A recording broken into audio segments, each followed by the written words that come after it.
My name is Diana, and once upon a time, I thought I was living the dream.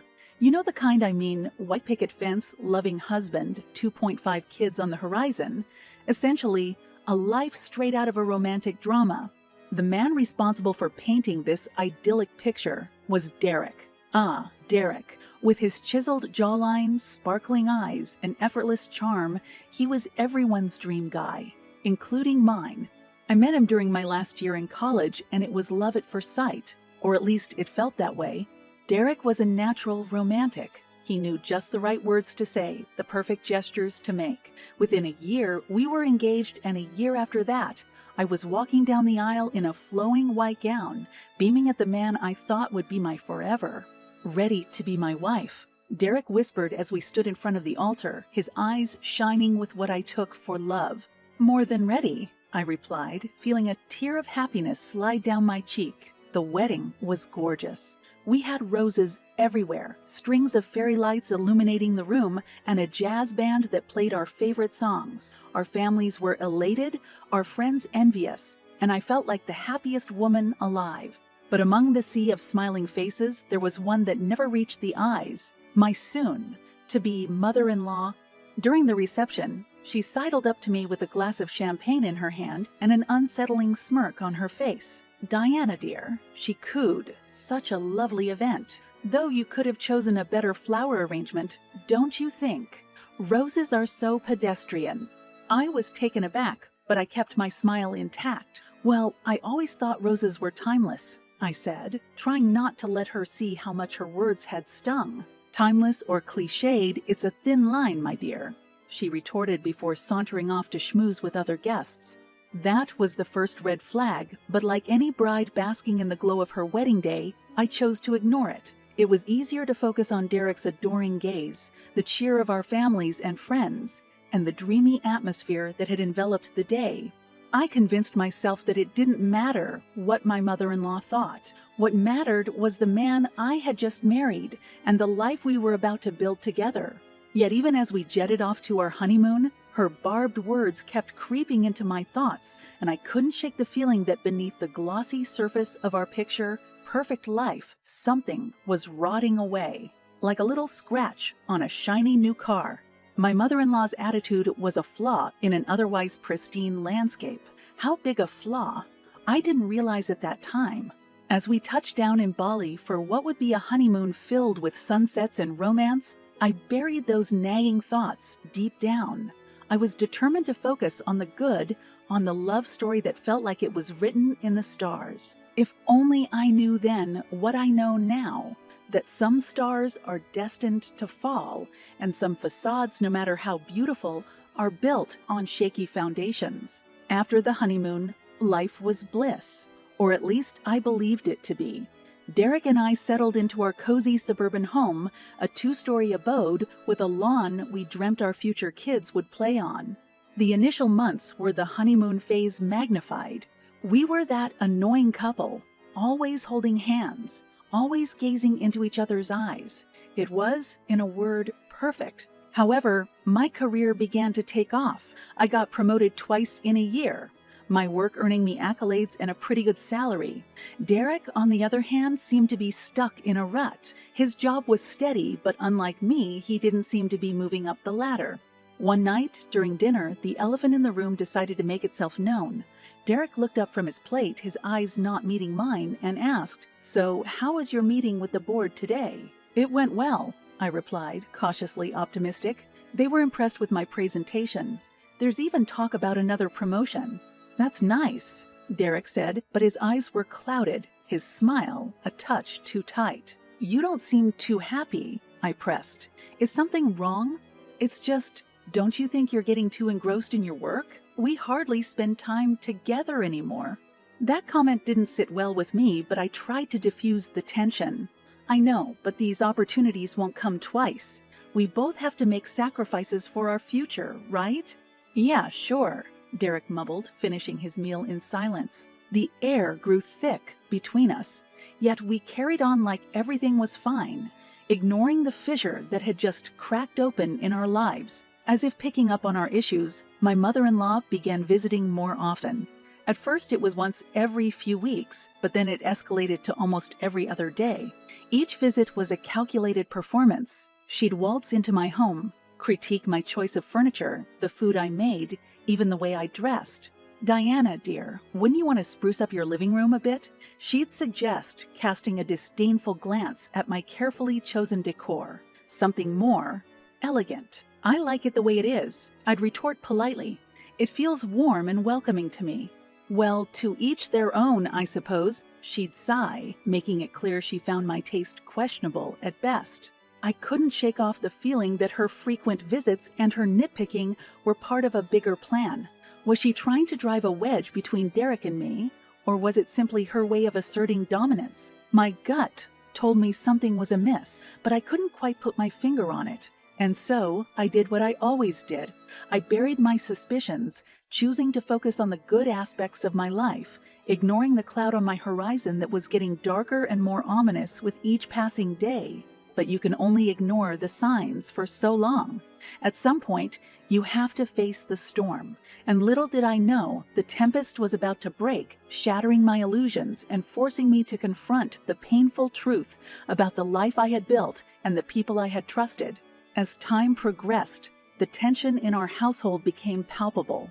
My relationship with Derek became a concoction of forced smiles and pregnant silences. Meanwhile, my mother-in-law's visits became even more frequent and invasive. I would often come home from work to find her sipping tea in my living room, passing judgment on everything from my cooking skills to the cleanliness of the house. It was a strained existence, and each evening as I turned my key in the front door, I found myself praying that I would walk into an empty, peaceful home. But deep down, I knew something was brewing, a tempest in the offing. Then came that fateful evening. I decided to leave work a bit early. The atmosphere at home had been stifling, and I wanted to prepare a nice dinner to maybe alleviate some tension. As I walked through the door, I noticed that Derek's car was already in the driveway. Odd. He usually worked late. As I approached the kitchen, I heard hushed voices. The tone was not one of idle chat, but something more sinister. My pulse quickened. I took off my heels and tiptoed closer to the conversation.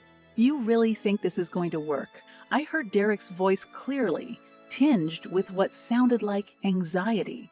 "Absolutely, darling. Your wife has become a liability. Her career is outpacing yours, and you know the kind of talk that creates." That was my mother-in-law, her voice dripping with disdain. I felt my stomach churn, a sickening realization beginning to form in my mind. "So, what's the plan then?" Derek asked, his voice tinged with a trepidation that made my heart sink further. "Simple. In 3 days, we put our plan into motion. I'll pretend to get violently ill after eating dinner here. We'll claim that Diana poisoned me." My knees nearly buckled. Were they really plotting what I thought they were plotting? "Derek, are you sure about this?" my mother-in-law pressed.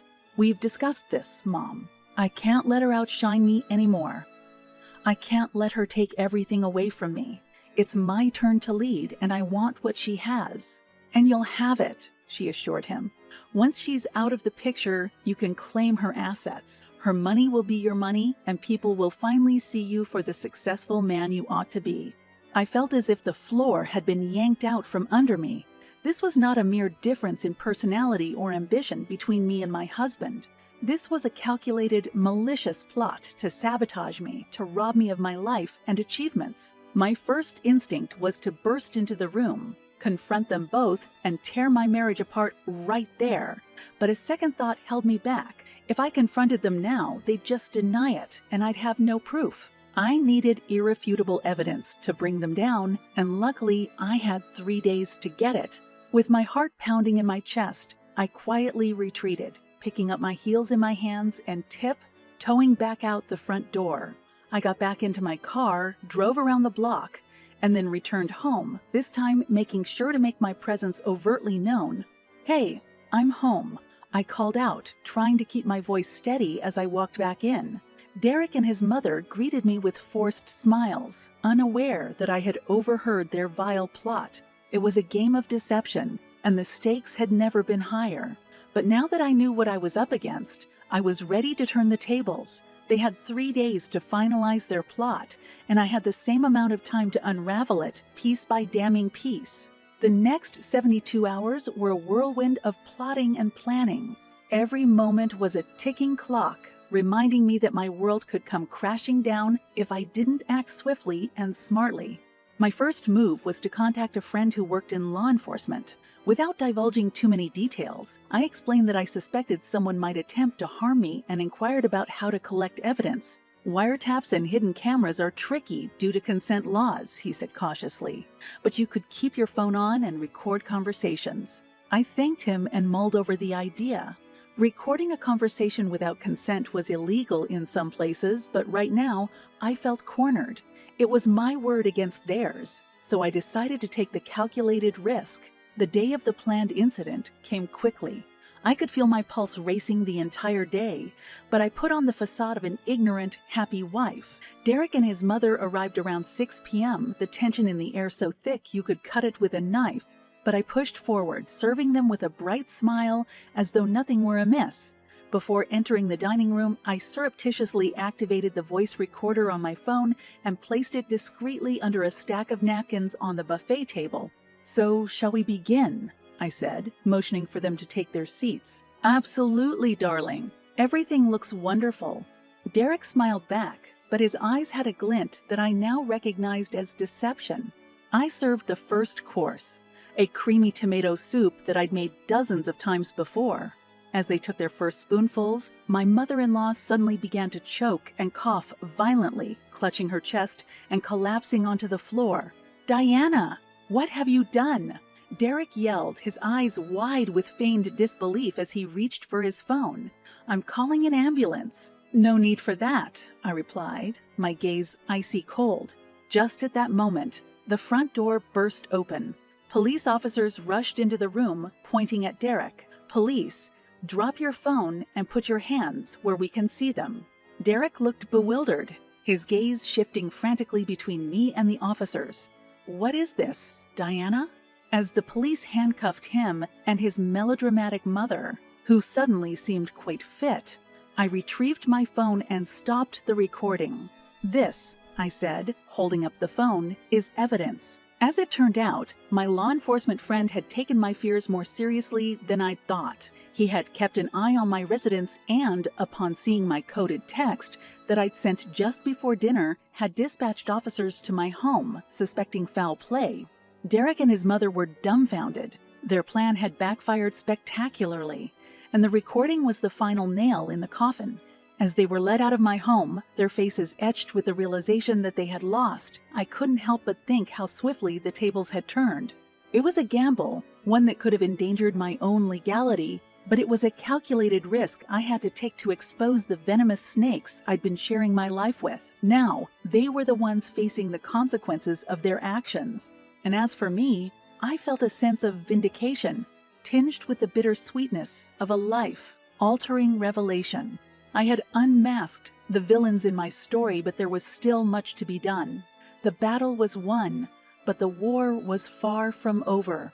The days following the arrest were a blur of legal consultations, paperwork, and emotional turbulence. Even though I had collected evidence, my heart would still race whenever I thought about the courtroom. Our entire lives would be aired like dirty laundry for everyone to see. Yet, I had to steel myself for the confrontation. When the trial began, I felt like I was stepping into a different universe.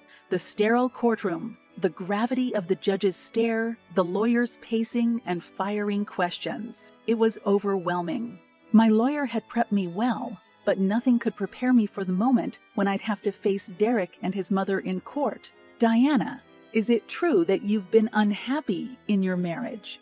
Derek's lawyer sneered, trying to paint a narrative where I would be incentivized to frame them. "Unhappiness in a marriage doesn't justify criminal actions," I retorted, holding his gaze. The room seemed to hold its breath when the recording was played. You could hear a pin drop as Derek and his mother's plotting voices filled the room. When it stopped, the silence was deafening. "Derek, do you recognize that voice?" the prosecutor asked. Derek hesitated. It sounds like me, but this is a setup. She manipulated that recording." His mother chimed in, "My son would never do something like this. Diana is just trying to ruin him." Then it was my turn. My lawyer asked, "Diana, how did you obtain this recording?" "I suspected foul play and took measures to protect myself," I replied, keeping my tone steady despite the adrenaline coursing through my veins. The jury took less than an hour to come back with the verdict, guilty on all counts. Derek and his mother received a 4-year sentence for attempted fraud. As the judge announced the sentence, I looked over at Derek. His face was ashen. His mother was beside herself. That night, I sat alone in the house that had once been the symbol of my marital dreams. I signed the divorce papers and left them on the kitchen table for my lawyer to collect the next day. For so long, this place had been a war zone, fraught with tension and deceit. Now it was just a house, empty and echoing, but filled with the promise of a new beginning. I got a notification on my phone. It was an email from my office. The board had decided to promote me to a senior executive role, a position that had been in discussion for weeks, but was now finalized.